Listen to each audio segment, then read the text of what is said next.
It's Saturday, February 3rd, 2024. Thank you so much for tuning in. Please make sure to like, share, and subscribe.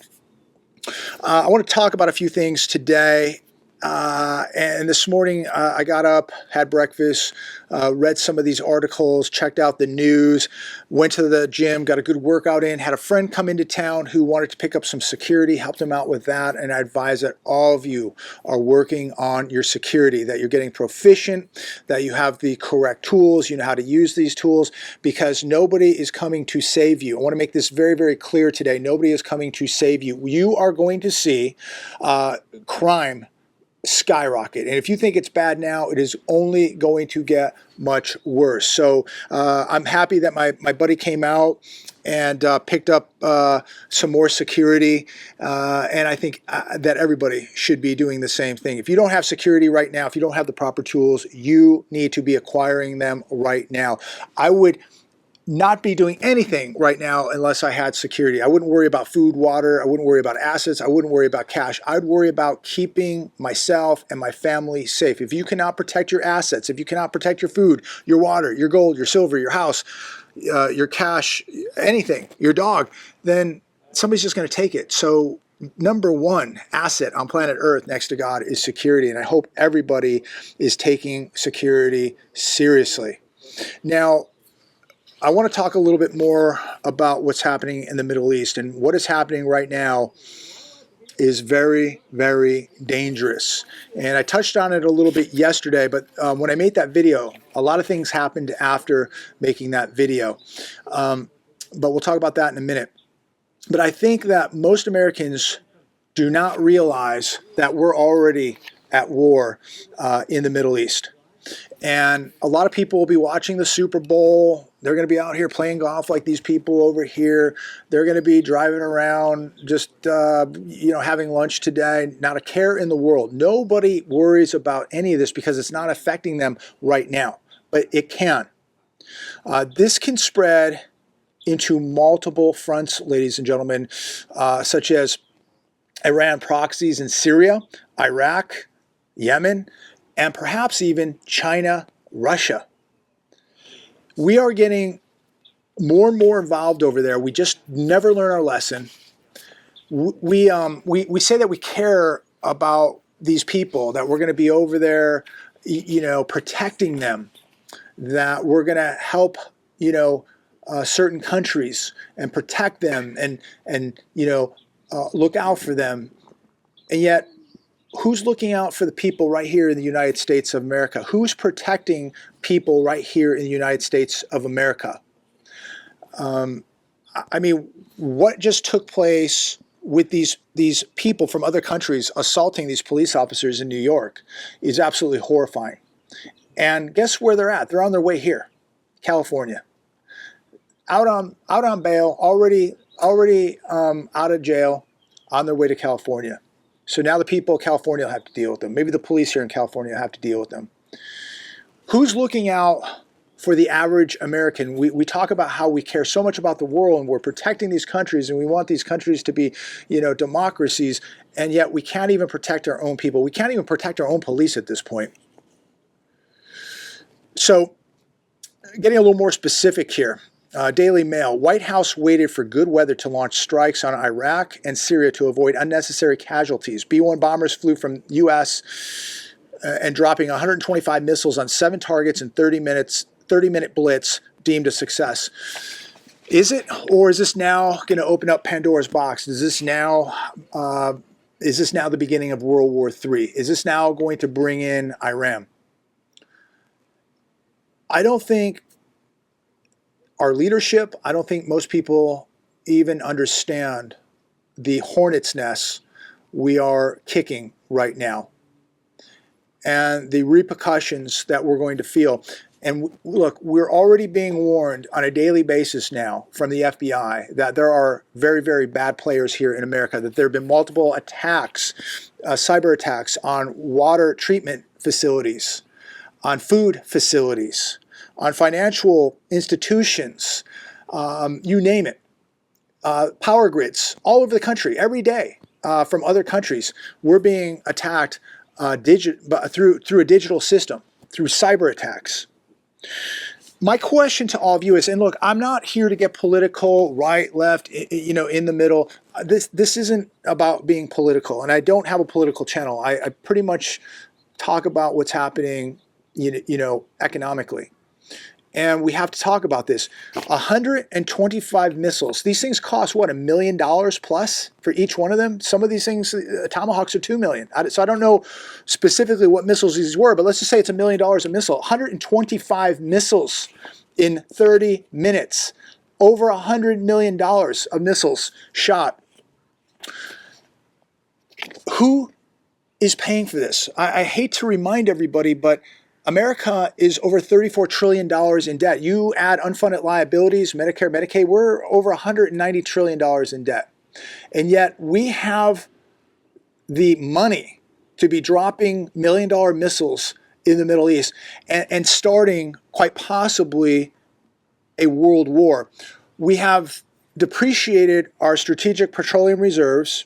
We've depreciated our ammunitions, our drones, a lot of our equipment that we sent over to Eastern Europe in another war.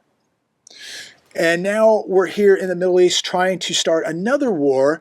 And I'm sure that Taiwan is just months away from something happening over there. And then we'll be in 3 wars. I mean, this is absolutely, I don't even have words to describe it. I could say it's insane. It's crazy. It's, I don't have words. Who is going to fight these wars? Are they going to have another draft? Do you feel comfortable sending your kids over to the Middle East? I don't know why we're the ones dropping bombs over there. And again, we are a bankrupt nation dropping $1 million missiles at a nation so far away when things are happening right here. And what's going to happen when there's retaliation right here on U.S. soil? And you all know, anybody with a 5th grade education and common sense understands that there's going to be retaliation. They're already warning you. The FBI is already warning you that there's bad actors here. Why are they here? They're going to retaliate. Again, who's paying for all this? And who's looking out for the U.S. citizen? We seem more concerned about what's happening in other countries than we do to what's happening right here in our own country, in the safety of our own people. I mean, it's just shocking how much we say we care about all these people. So we're going to have to go over there, send all this military, drop all these bombs, spend billions of dollars, maybe trillions of dollars to protect these people, protect these assets, protect those borders. But who's protecting us right here, right now? Comment down below. Here's one from the Daily Mail, just telling you how bad it's getting here in America. San Francisco is hit by another huge blow as residential property market begins to tank, with investor landlord ditching 459 homes across 12 buildings due to plunging occupancy blamed on crime. Landlord Moser Companies defaulted on a 2018 loan for $88 million that was underwritten by its 459 rental units across 12 buildings in San Francisco. Its creditors are selling off the multifamily home properties as vacancies fall to a whopping 82%. People are escaping San Francisco. They're escaping these crime-infested cities, cities that were so beautiful. I look at my hometown of Chicago, how beautiful it used to be. And the cesspool it has become, the violence, it's a war zone. I mean, we're over in the Middle East starting wars when we have wars taking place in most of our major cities right here in America. Philadelphia, New York, Chicago, Los Angeles, just to name a few. We can't even get our own crime under control. We can't even protect our own police. We can't even protect our own citizens. Yet we're spending billions of dollars over in the Middle East right now. And what's going to become of it? Probably a major world war. Families are escaping San Francisco because of skyrocketing crime. It's unbelievable that we're allowing this to take place, because this could be stopped in about 1 minute. And yet we're allowing it to take place. You're looking at another city like San Francisco, one of the most beautiful cities on planet Earth, going from a boom to a bust city. How sad. Really, really sad. They said in the article that because of these buildings defaulting and nobody occupying these buildings, it's going to be a $200 million loss in tax revenue, business tax revenue for San Francisco. Who's going to make up for it? Taxpayers? And what's going to happen when enough people wake up and say, hey, you know what?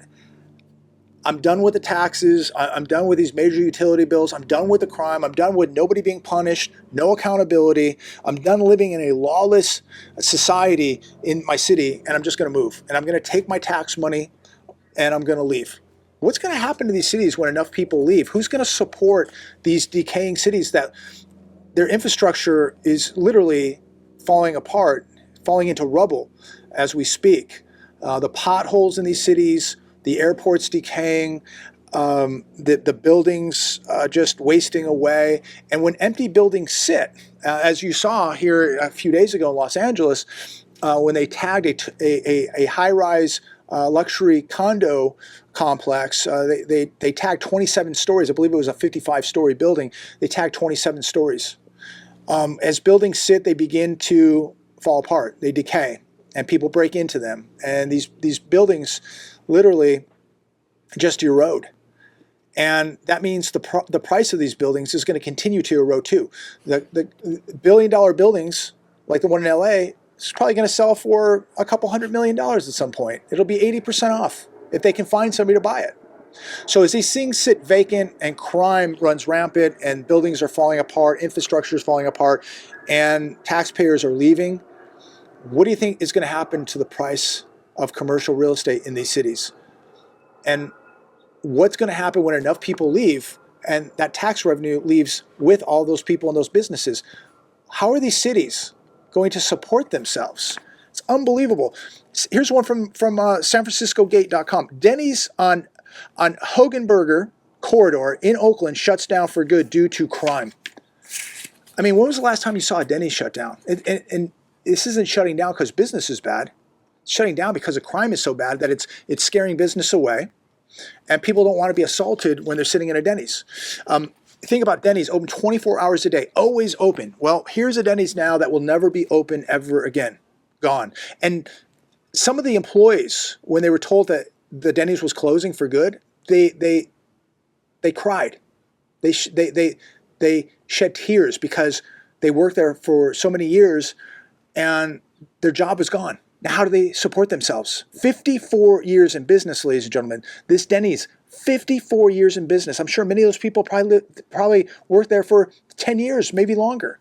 And their jobs are gone now. Gone. Why? Because of all of this crime that nobody is doing anything about. My question to all of you is, why are businesses and why are taxpayers even paying taxes if they're not getting anything for their taxes? I thought when you paid for taxes, you got infrastructure, the police protected you, the fire company came out if you called them. You can't get the police to come to your house. Infrastructure is falling apart. You cannot get the police to protect you. You're literally on your own. You have a business in a major city like San Francisco, and nobody is protecting the business. So eventually the business has to shut down and leave, and it's going to take its tax revenue with it. But what are you getting for your money at this point? What are businesses getting for their money? No police, no protection, just higher taxes. So this Denny's had break-ins, they had robberies, they had violent crime taking place right at the Denny's. So Denny's now gone forever. Just unbelievable. 54 years in business. I really hate to see something that existed for so long through the ups, the downs of the economy, the good times, the bad times. And what got it? Crime. Crime took it out, and they're never coming back. And you know, what a disservice that nobody's doing anything about it. And what an inconvenience. You know, not that Denny's is a great restaurant, but you can still get a cheap breakfast there that's decent. And now people don't have their cheap breakfast. They don't have a cheap dinner. Now they have to drive somewhere else to another Denny's in a safer part of town until that Denny's goes through the same problem and they shut down. Daily Mail, New York City launches $53 million program to give prepaid debit cards to people from other countries to spend in bodegas. Users must sign affidavit promising only to use card for food and baby supplies, with family of 4 getting up to $1,000 a month. Comment down below. How do you feel about this one? Are you getting $1,000 a month? Is your family getting $1,000 a month? And there's a lot of people watching this video, a lot of families that are probably struggling right now that could use $1,000 a month. But this is unbelievable that we now have a system that brings people in from all over the world and gives them $1,000 a month so that they can go spend it on baby supplies and food and God knows what. $600,000 per month is what this program is going to spend. $7.2 million annually. Comment down below. Comment down below. Who's paying for this? Who is paying for this? You're paying for this. I'm paying for this. And this is just a green light to tell people from all over the world, get here, get here. If you can get here, if you can get to California, you'll get free health insurance. If you get to New York, you're going to get a prepaid card so you can spend $1,000 on food every month and feed your family. While the typical American is struggling. The typical American is cutting meals out. The typical American now is becoming food insecure. So absolutely shocking. Would you think 10 or 20 years ago you would ever be talking about this stuff? I talk to so many people that just say, you know, I just sometimes feel like I'm crazy because I feel like I'm the only one that sees what's going on. I'm the only one that's feeling the pain right now. I'm the only one that's paycheck to paycheck. No, you're not.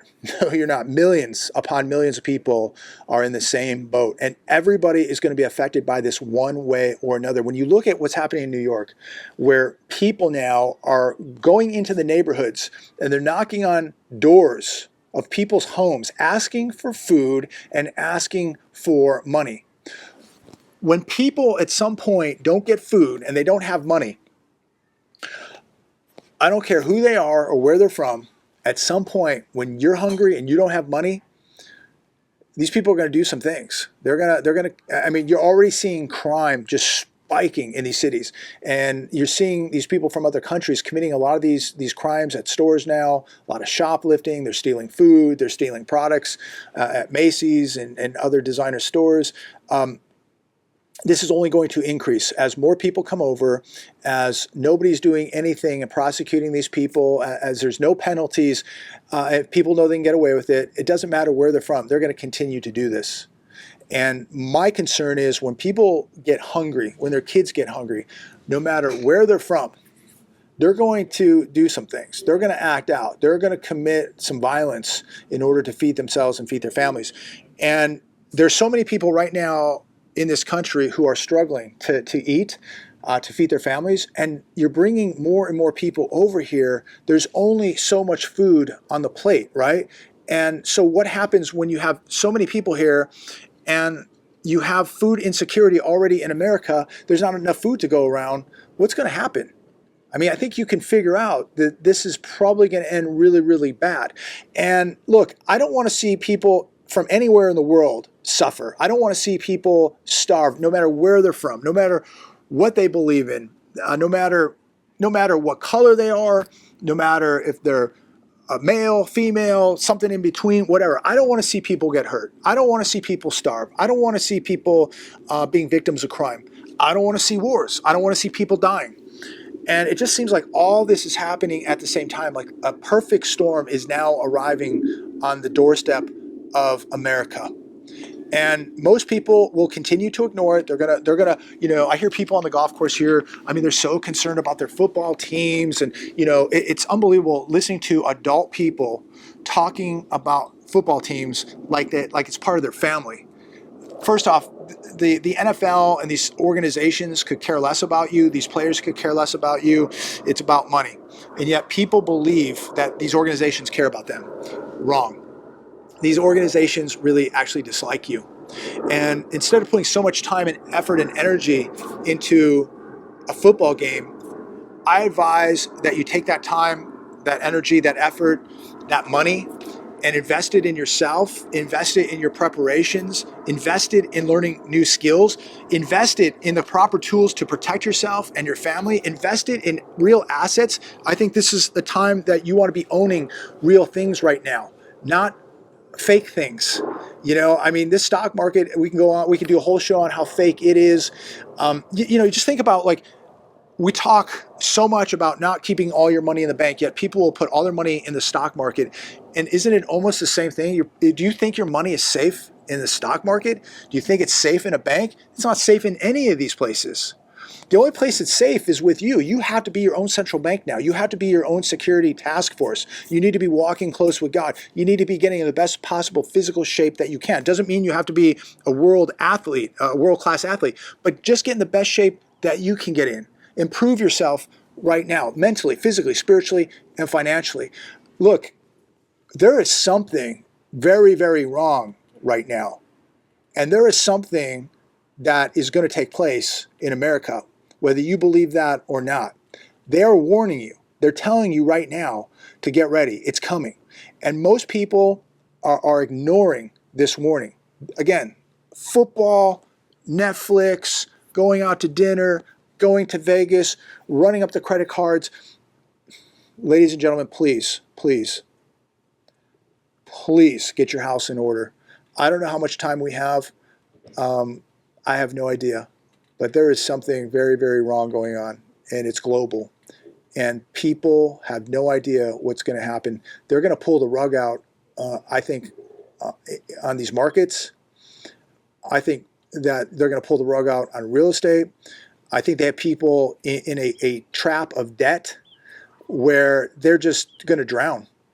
And there's no way they're going to come back because they are not going to be able to get through what's coming. They've got people so flooded with debt right now, they cannot breathe.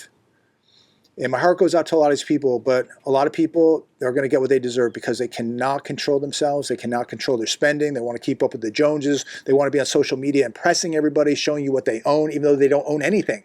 The bank owns their house. The bank owns their cars. The bank owns the clothes on their back. Everything was bought with credit, and they can't pay it back now. And they're in very, very big trouble. And everybody thinks is if the Fed just lowers the interest rates, this will all go away and it'll be fixed. It's not going to do it, ladies and gentlemen. We're now at a point of no return. Get ready, get prepared, take every day that you have. Time is such a valuable asset. Take the time to make yourself better, stronger, faster, more proficient. If you don't, you're going to be a statistic of what's coming. God bless. Have a good weekend, a safe weekend. Keep training, keep preparing. Please like, share, and subscribe. And as always, I look forward to speaking to each and every one of you.